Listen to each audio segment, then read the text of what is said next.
बंदे बन गईनी दुलहिया कैसे सपरी।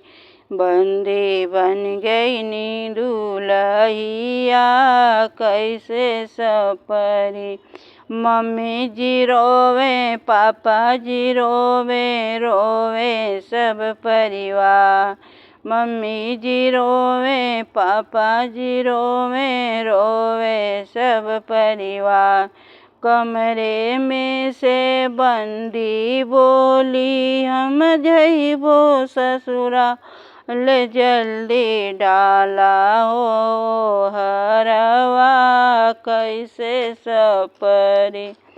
जल्दी डाला हो हरवा कैसे सपरी।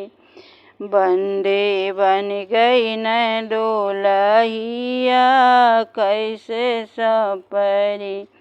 चाची जी रोवे चाचा जी रोवे रोवे सब परिवार।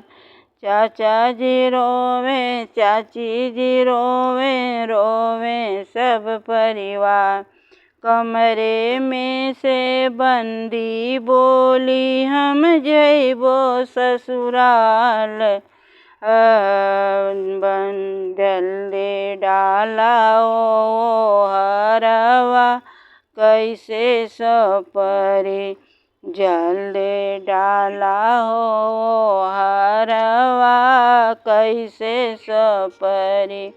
बंदे बन गईनी दुलहिया कैसे सपरी। भैया भी रोवे मम्मी भी रोवे भैया भी रोवे भाभी भी रोवे सब परिवार। कमरे में से बंदी बोली हम जइबो ससुराल जल्दी डाला ओ हरवा कैसे सपरी।